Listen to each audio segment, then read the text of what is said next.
The morning air in the Rocky Mountains was crisp and quiet when Lydia Harrington stood in the main hall of her retreat, arranging fresh wildflowers in a glass vase. Purple and white petals caught the sunlight coming through the tall windows, filling the room with a gentle warmth. This place was her peace. It was her refuge after a lifetime of being overlooked and taken for granted. At 61, Lydia had finally learned how to be still. Then she heard it. The low growl of an engine climbing the narrow mountain road. It cut through the silence like a warning. No one was scheduled to arrive that day. The women who lived at the retreat were all in town for their weekly counseling sessions. Lydia was alone, enjoying the rare calm that came between healing stories and shared meals. The engine grew louder. Through the window she saw a sleek black SUV pulling up near the front steps. Something in her chest tightened. She knew that car. She had not seen it in years, but her body remembered it. The doors slammed. Footsteps crossed the gravel. One slow and heavy, and sharp and impatient. Lydia did not need to look to know who it was. Logan Harrington, her son. And Vanessa, his wife. The doorbell rang. A soft chime that usually welcomed frightened women looking for safety now announced the two people who had caused her the deepest wounds. Lydia took a breath and opened the door. Logan stood there tall and polished with the same cold eyes he had inherited from his father. Vanessa stood beside him, flawless and tense, her designer bag hanging from her arm like a badge of status. "We heard you moved to a luxury place in the mountains," Vanessa said with a thin smile. "We came to live with you and make peace." Before Lydia could respond, Vanessa pushed past her and stepped inside. Logan rolled 2 large suitcases over the threshold without asking. "Do not just stand there, Mother," he said. "Help us with the bags." Lydia did not argue. She stepped aside. She wanted them to walk all the way in. She wanted them to see everything. They moved deeper into the building, their footsteps echoing across the wooden floor. The air smelled of flowers and fresh bread, not money or marble. When they reached the main hall, they stopped. Both of them froze. Their eyes locked onto the large wall at the far end of the room, covered with dozens of framed photographs. Not family portraits. Not childhood memories. Something else entirely. Lydia stood behind them, watching their faces change. And that was when she knew everything was about to come out. Logan and Vanessa stared at the wall as if it did not make sense to them. Their reflections appeared faintly in the glass of the picture frames. Not a single image showed Logan as a child. Not a single holiday table or birthday cake or smiling family portrait existed on that wall. Every face belonged to someone else. Lydia walked past them and stood in front of the photographs. "This place is not what you think it is," she said calmly. Vanessa folded her arms. "Then what is it supposed to be, Lydia? A hobby? A phase?" Lydia turned toward them slowly. "My whole life, people thought I existed to be useful," she said. "I raised a son alone after a hard marriage. I worked double shifts at the hospital. I paid bills and fixed problems, and smiled when no one asked how I was doing." Logan shifted uncomfortably but said nothing.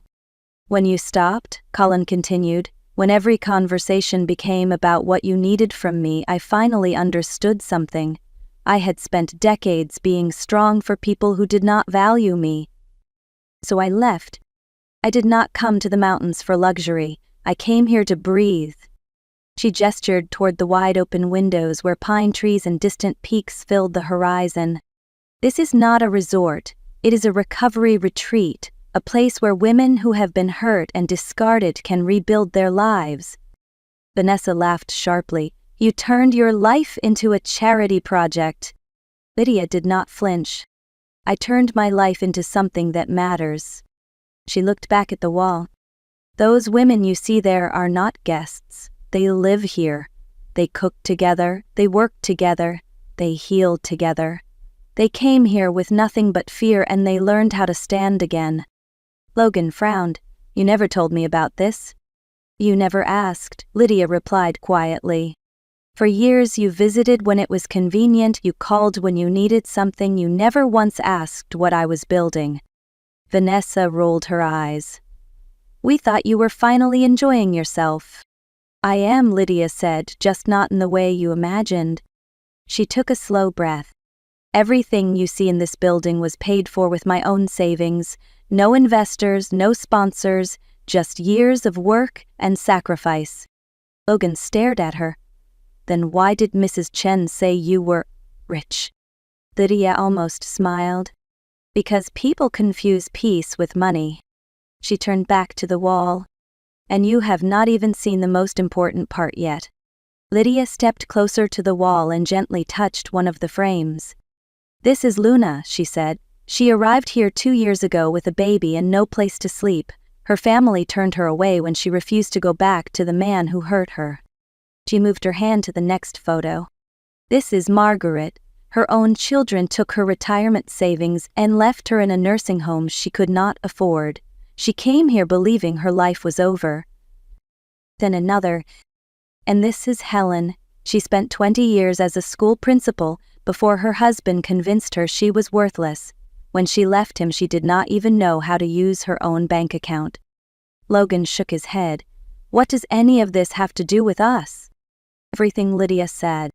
These women did not come here because they were weak. They came here because they were brave enough to start again. Vanessa scoffed. They look like a collection of problems. Lydia turned sharply. They are my daughters. The words settled into the room like a weight. Logan stared at her. What do you mean, daughters? You're not their mother. Lydia looked at him. I may not have given birth to them, but I chose them. And they chose me. She gestured toward the photos. They call me when they are afraid. They come to me when they have good news. They ask my advice when they feel lost. She lowered her voice. When was the last time you did that, Logan? He looked away. Vanessa crossed her arms. This is ridiculous. You are replacing your own family with strangers. Lydia shook her head slowly. I am not replacing anyone, I am building something real. She pointed at a photo of Luna smiling while holding her baby. That child has never gone to bed hungry since she came here. That woman now works at the local clinic and saves money for her own place. She pointed to Margaret in the garden. That woman grows food that feeds this entire community. Then to Helen teaching a group of younger women. That woman teaches others how to survive. They are not broken. They are rebuilding. Vanessa shook her head. You sound like you are running some kind of emotional cult. No, Lydia replied evenly. I am running a family that actually shows up for each other. She stepped closer to Logan. You are my son, but you walked away from me long before I walked away from you. And that is why this wall does not include you. Vanessa let out a short, bitter laugh. Though this is what you spent your money on, she said, a group of broken women who need you to feel important. Lydia did not raise her voice. They do not need me to feel important, she said. They need me because they are healing, and I need them because they remind me what love actually looks like. Logan stepped forward. You could have spent that money on something better, on something that helped your real family. Lydia met his eyes. These women are my real family. Vanessa waved toward the wall. They are damaged, abandoned, unstable. What kind of future do you think this creates?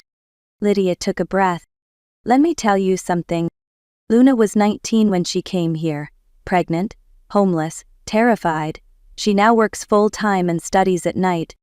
Margaret came here ready to give up on life. She now manages our finances and helps other women learn how to protect themselves. Ellen could not even write a check when she arrived. Now she runs our training programs. That is the future we create here. Logan looked uncomfortable. But that does not make them your daughters. It makes them family, Lydia said. Vanessa narrowed her eyes. So you would choose them over us? Lydia nodded. Every day. Logan raised his voice. You are letting these people use you. Lydia stepped closer. They do not use me. They contribute, they work, they give back, they respect me. She paused. You never did. The room went quiet. Logan opened his mouth but nothing came out. Vanessa scoffed. "You are being dramatic." "No," Lydia said calmly. "I am being honest. You come here after years of silence and judgment. You walk into my home and insult the people I love. You do not see them as humans. You see them as failures. That tells me everything." Logan looked away. "You never wanted this kind of life," Lydia continued. "You wanted status, comfort, control. But this place is built on something you do not understand. Dignity. Every woman here earns her place. They show up, they work, they heal. And they treat me like someone who matters." She turned toward the wall again.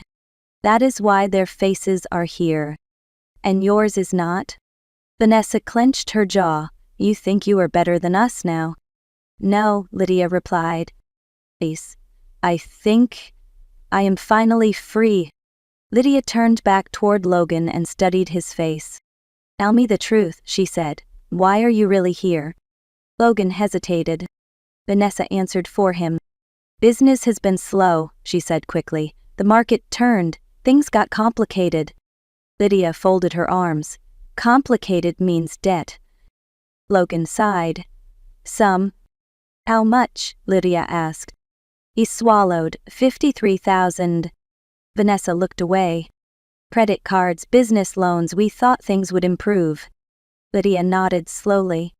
"And when you heard I bought property in the mountains, you assumed I was wealthy."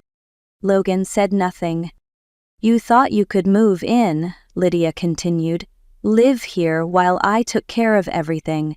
Pretend it was about family." Vanessa snapped. "We just thought it made sense." "No," Lydia said, "you thought it was convenient." Logan looked at the floor. "We did not think it through."